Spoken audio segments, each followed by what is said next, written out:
ગાડી સરસ, બ્રેક અને હોર્ન સરસ, સ્ટીયરિંગ અને એક્સિલેટર બરાબર, ડિક્કી અને ક્લચ બરાબર, વાઇપર અને કાચ બરાબર, પણ એ ગાડીમાં જો પેટ્રોલ જ નથી તો? ચેકબુકનો આકાર આકર્ષક, એના કાગળો સરસ, એ કાગળો પરની ડિઝાઇનો સરસ, એ કાગળ પર લખેલ રકમનો આંકડો બરાબર, પણ એની નીચે જો સહી જ નથી થઈ તો? ચેકબુકનો સંદેશ સ્પષ્ટ છે, દોસ્ત.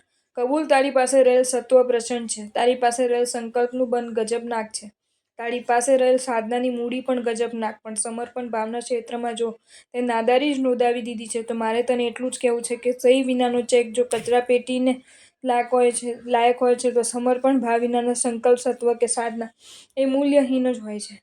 રકમનો આંકડો નાનો ચાલે, પણ સહી તો હોવી જ જોઈએ. સાધના નાની ચાલે, પણ સમર્પણ ભાવપૂર્વકની જ હોવી જોઈએ. જો તમને આ વિડીયો ગમ્યો હોય તો આ વિડીયોને લાઈક કરો અને મારી ચેનલ જૈન ફેક્ટ્સ એન્ડ સ્ટોરીઝને સબસ્ક્રાઈબ કરો. ધન્યવાદ.